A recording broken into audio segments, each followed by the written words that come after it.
राम राम, सत श्री अकाल। एक बार फिर हाजिर हूं आप लोगों के सामने 3.5 स्टेप थ्योरी का एक वीडियो लेके। देखिए, ये मैंने बनाया है, आज साउथ इंडियन चार्ट बनाया है। डेट था 28 सितंबर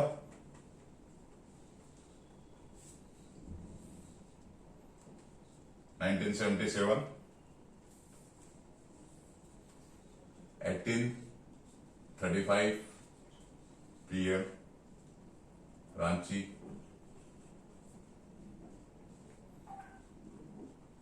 झारखंड।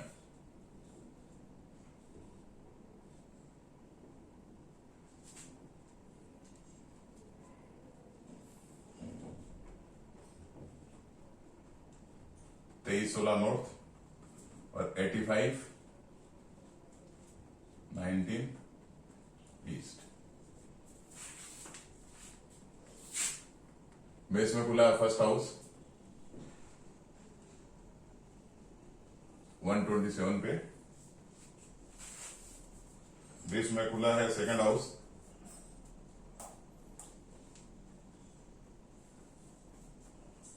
325 और इसी में थर्ड हाउस है 29 28।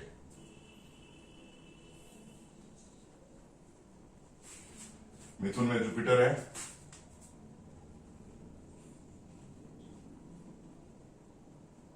11:36 है। उसके नीचे मंगल है, मार्स है 22:38। उसके नीचे फोर्थ हाउस है 23:51।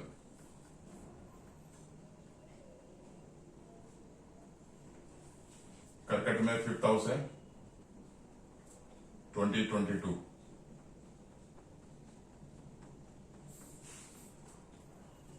सिंह में शनि है सबसे पहले 2:34। उसके नीचे वेनस है 13:45।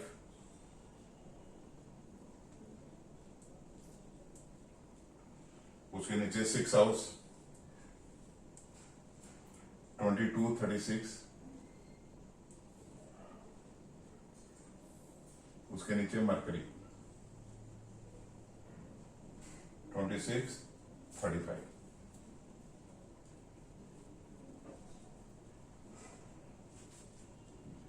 कन्या में है सन 11:50। उसके नीचे है राहु 21:45। कोई भी हाउस नहीं खुला है। तुला में सेवंथ हाउस खुला है 117 पे।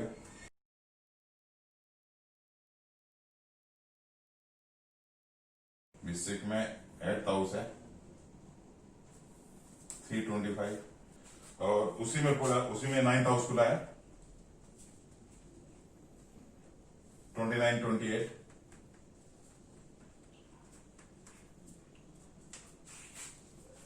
और धनु में 10th हाउस है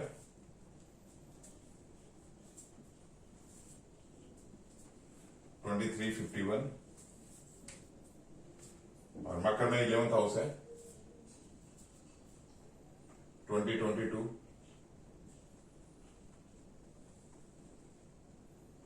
और कुंभ में 12th हाउस है 22:36 और मीन में केतु है 21:45 और मून है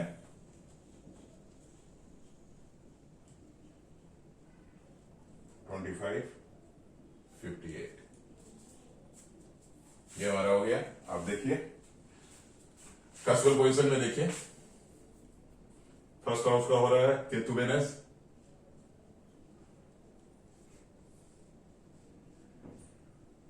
सेकंड हाउस सन सेटन,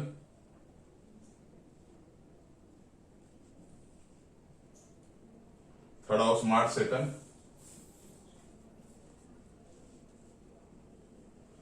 4th house Jupiter Saturn, 5th house Mercury Venus, 6th house Venus Saturn, 7th house Mars Mercury, 8th house Saturn Saturn, 9th house Mercury Saturn, 10th house Venus Saturn, 11th house moon Ketu और 12th house Jupiter Saturn. Planetary position में sun है, moon Mars,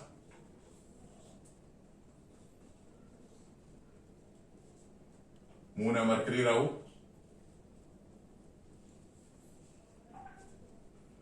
Mars है Jupiter Saturn, Mercury है आपका Venus Ketu, Jupiter है राहु सेटन, Venus है Venus Venus, सेटन है Ketu Venus, Rahu है मून विनस और केतु है मरकरी सन।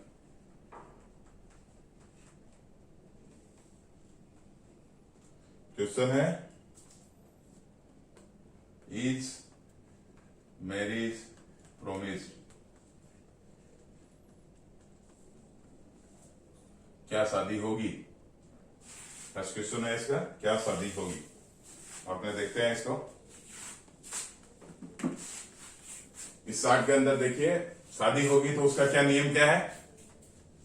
सप्तम भाव का उपनक्षत्र स्वामी यदि 2 या 7 या 11 भाव का कार्य हो तो शादी होती है। इफ 7th का सब लॉर्ड सिग्निफाइज सेकंड हाउस और 7th हाउस और 11th house, then marriage promise surely. तो इसके अंदर 7th का सब लॉर्ड देख लेते हैं अपने, फर्स्ट स्टेप देख लेते हैं। 7th का सब लॉर्ड क्या हुआ इसमें? मरकरी हुआ। अब मरकरी देख लेते हैं, टेनेंटेड है, इंटेनेंटेड है, मरकरी टेनेंटेड है, मरकरी टेनेंटेड है, तो क्या होगा? मरकरी 4th हाउस का लॉर्ड है और मरकरी बैठा कहां है? 6th हाउस में बैठा हुआ। फर्स्ट स्टेप के अंदर हम लोग सिर्फ 3.5 स्टेप थ्योरी के अंदर सिर्फ प्लैनेट का लॉर्डशिप और पोजीशन लेते हैं। यदि वो अनटेनेंटेड होता है तो कस्वल पोजीशन में जिन जिन भाव का सबलॉर्ड हुआ वो लेते हैं, और यदि किसी भी भाव का सबलॉर्ड नहीं होता है तो जिन जिन भाव का स्टारलॉर्ड हुआ वो लेते हैं, वो स्ट्रांगली उनका फल देता है। तो यहां तो ये टेनेंटेड है मरकरी, इसलिए मरकरी अपना लॉर्डशिप का, मरकरी मिथुन का लॉर्ड है और कन्या का लॉर्ड है, लेकिन कन्या में कोई हाउस नहीं खुला है, इसलिए मरकरी आपका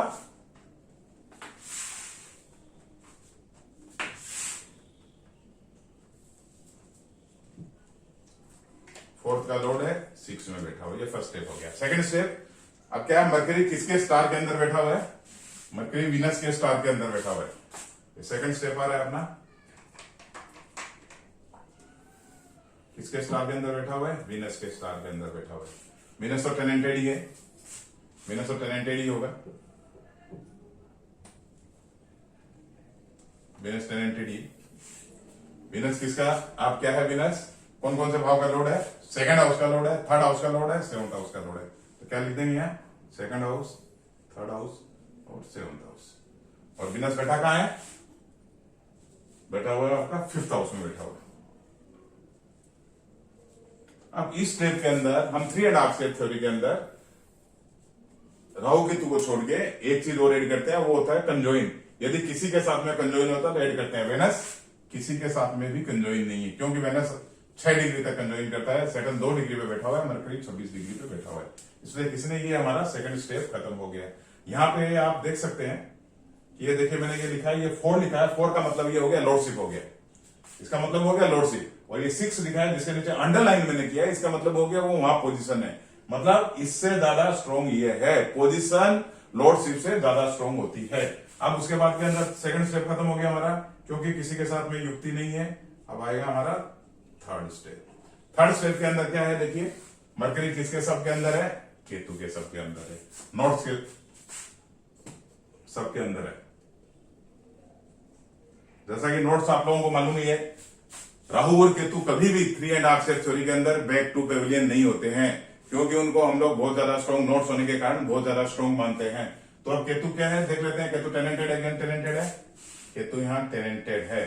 तो केतु कहां बैठा है ये देख लेते हैं। केतु कहां बैठा है, देखिए केतु बैठा है 12th हाउस में बैठा हुआ है।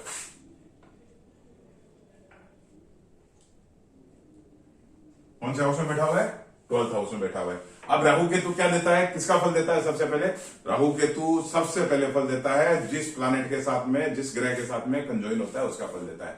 और यदि कंजॉइन नहीं होता है तब राहु केतु को जो दृष्टि देता है उसका फल देता है, तथा साथ ही साथ वो जिस साइन लॉर्ड में अकेला बैठा होता है उसका भी साइन लॉर्ड का फल देता है। तो यहां तो हमको केतु मून के साथ में बैठा हुआ है तो मून का फल दे देगा। तो यहां लिख सकते हैं हम लोग कंजॉइन विथ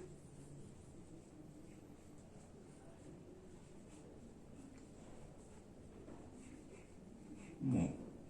मून क्या देख लेते हैं, टैलेंटेड है, टैलेंटेड है, मून भी आपका टैलेंटेड है। तो मून किसका लॉर्ड हुआ, 6 भाव का लॉर्ड है। और मून बैठा कहां हुआ है, मून बैठा होकर 12th भाव में बैठा हुआ है। ये हमारा हो गया टोटल, इसका first step, second step, third step.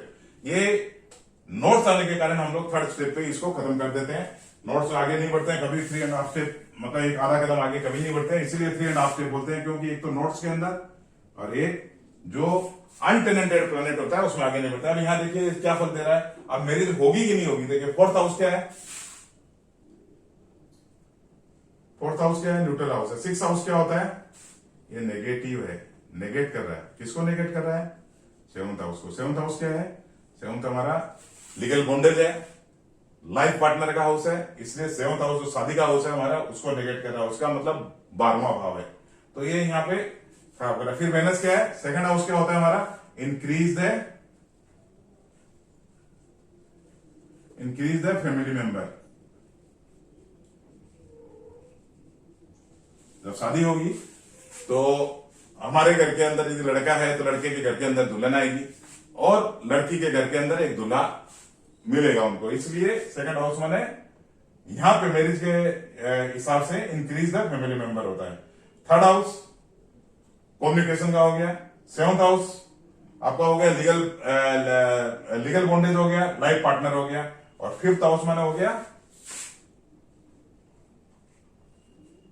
Love affair.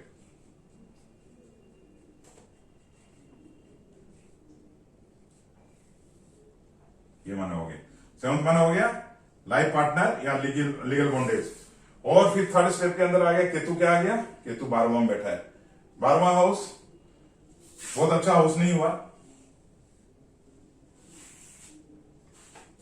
7th का 6th हाउस है। 6th हाउस यहां पे क्या किया, नेगेट 7th को कर रहा है। तो यहां पे क्या बोलेंगे हम लोग, फिर यहां पे 12वां आ गया, 12वां यहां क्या बोलेंगे। देखिए हर चीज को एक लॉजिकली सोचिए।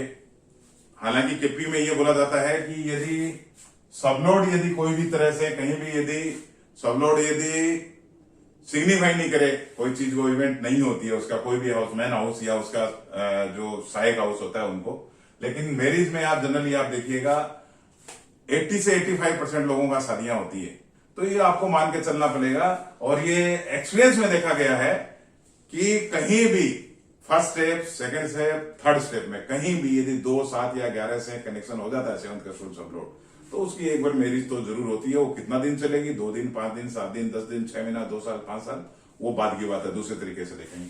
तो यहाँ पे हम ये बोल सकते हैं, यहाँ पे हमको मिल गया सेकंड स्टेप है, 7 मिल गया, 2 मिल गया, 5 मिल गया, तो ये हम बोल सकते हैं यहाँ की जातक की शादी तो जरूर होगी बाधा के साथ में, ठीक है, ये शादी जरूर होगी।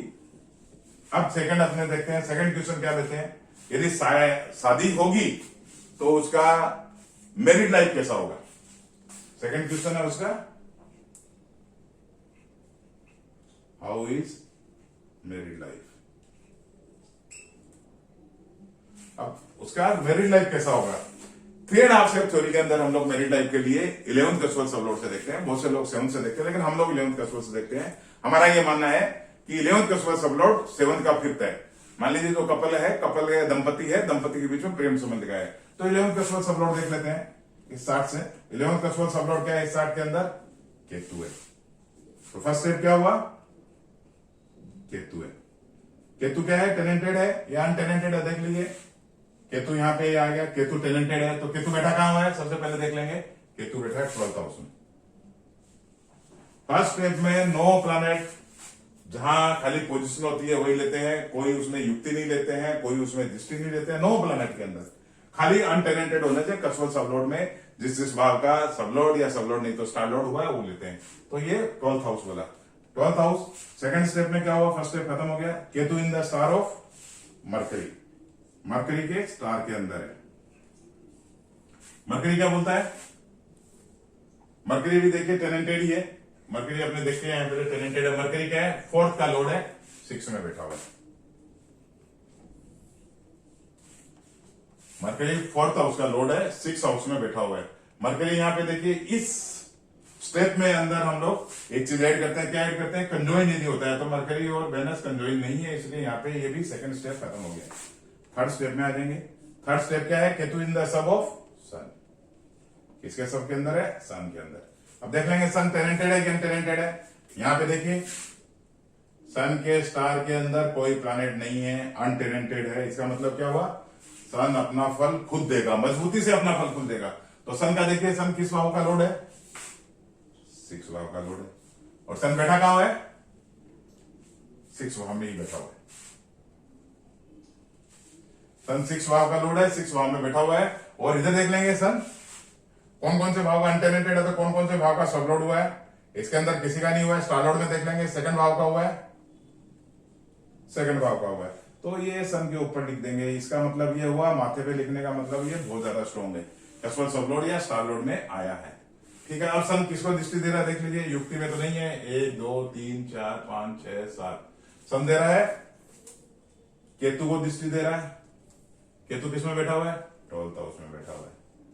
और किसको दृष्टि दे रहा है, मून को दे रहा है। मून किसका है, 5th हाउस का लोड है, और बैठा कहां हुआ है, 12th हाउस में बैठा हुआ है। उसके बाद के अंदर सन को और कोई दृष्टि दे रहा है, सन को मंगल दृष्टि दे रहा है। देखिए अपना चौथा दृष्टि दे रहा है, 1 2 3 4 मंगल दृष्टि दे रहा है। मंगल क्या बोलता है, देखिए मंगल टेनेंटेड है कि अनटेनेंटेड है, मंगल भी अनटेनेंटेड है। इधर देख लेते हैं कैजुअल सब लोड में कोई भी भाव का मंगल नहीं हुआ है। स्टार लोड में देख लेते हैं, मंगल 3rd भाव का हुआ है, 7th भाव का हुआ है, 3rd का हुआ है, 7th का हुआ है। मंगल इसमें हो गया, 1 का लोड हो गया, 8 का हो गया, 9 का लोड हो गया। 1 का लोड हो गया, 8 का हो गया, 9 का लोड हो गया। और मंगल बैठा कहां है, मंगल बैठा 3rd हाउस में बैठा हुआ। और किसी का दृष्टि नहीं है, और किसी का भी दृष्टि। आप देखिए इसके अंदर 12th हाउस क्या होता है,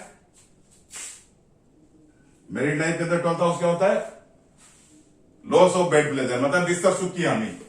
फिर ये 4th हाउस क्या होता है, ये 5th को नेगेट करता है, 5 का 12वां भाव है। 6th हाउस क्या है, 7th को नेगेट करता है, 7th का 12वां भाव है।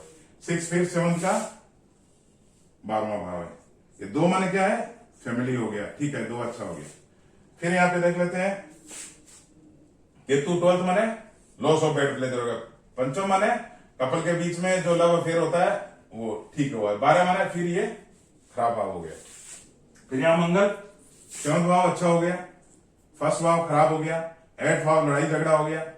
3 9 माने कॉम्बिनेशन चलता रहता है, बीच बिचाव में कोई ना कोई बीच बचाव करता रहता है। 9 माना हो गया जातक का वाइफ का कॉम्युनिकेशन, और 3 माना हो गया जातक का कम्युनिकेशन। अब यहाँ पे देखिए, यहाँ पे हमको बढ़िया भाव क्या मिला, यहाँ पे बढ़िया हमको इधर मिला 2 मिला है, इधर हमको 5 मिला है, और एक 7 मिला है। तो यहां देखिए 2 किसमें मिला है, 2 हमको कैजुअल स्टार लोड में मिला है, अच्छा है। 5 किसमें मिला, 5 हमको मिला है मून के लॉर्डशिप में मिला है। तो ये मून जो लॉर्डशिप में मिला है, यहां पे आप समझिएगा ये चीज, ये मून पंचम भाव का स्ट्रोंगली फल नहीं दे सकेगा, क्यों नहीं दे सकेगा? इसलिए नहीं दे सकेगा कि पंचम भाव के अंदर शनि वेनस बैठा हुआ है, यानी चंद्रमा ने अपना कर्क राशि वाला जो घर था वो इसको आपको शनि और शुक्र को दोनों को किराए पे दे रखा है, इसलिए उसमें नहीं जाता। इसको इस तरह से आप समझ सकते हैं कि आपका कोई घर है, उस घर को आपने किसी पे किराए पे दे दिया, तो आपका जब मर्जी कि आप उसमें जा सकते हो, नहीं जा सकते। तो बस यही है, इसका मतलब क्या है कि चंद्रमा पंचम भाव से कनेक्शन है लेकिन उसका फल नहीं दे सकता। मतलब जो ये कपल के बीच में प्रेम संबंध है उसका फल नहीं दे सकता ये। तो मतलब खाली हमको क्या मिला? 2 और 7 मिला। नेगेटिव कितना मिला? सब 12 मिला, 4 मिला, 6 मिला, 6 मिला, 6 मिला, 12 मिला, 1 मिला, 8 मिला। तो इसका मतलब क्या बोल सकते हैं? मैरिड लाइफ ज्यादा अच्छा नहीं होगा। तो अब उसके बाद में क्या कर सकते हैं? अब इसके बाद में मैरिड लाइफ अच्छा नहीं होगा तो तीसरा क्वेश्चन आ सकता है हमारे पास, के अंदर आता है तीसरा क्वेश्चन आता है कि मैरिड लाइफ अच्छा नहीं है तो क्या डाइवर्स होगा?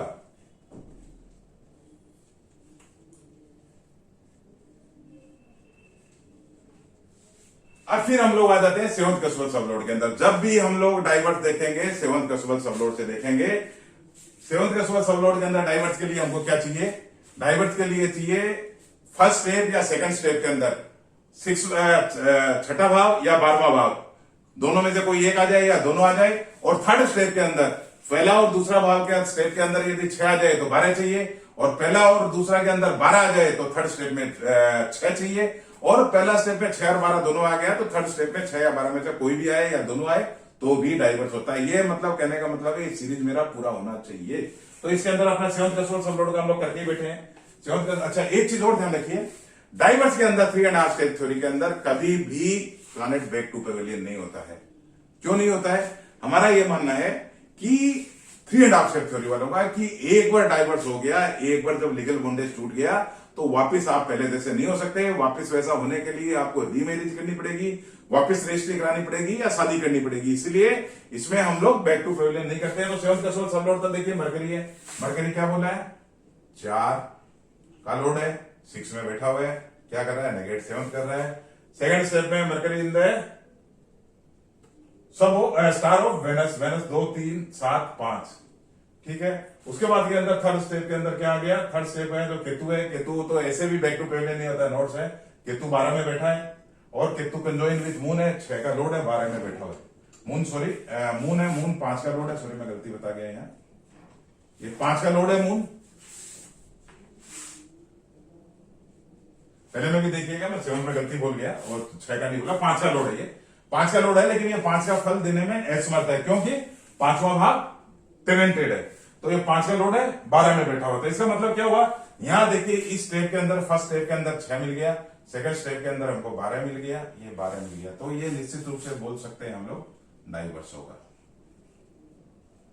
निश्चित रूप से ये कहा जा सकता है कि इस जातक जातिका का जो भी है, ये जातक का ही चार्ट है, मेल का ही चार्ट है। तो इसका मतलब ये बोला जा सकता है कि इसका डाइवर्स निश्चित रूप से होगा। अब इसके लिए निकालने के लिए, डाइवर्स कैसे निकालने के लिए, उसके लिए हम लोग 1 से 10-12 का सिग्निफिकेटर भी निकाल सकते हैं, लेकिन अभी तक इसके लिए इतना ही थी। राम राम, नमस्ते।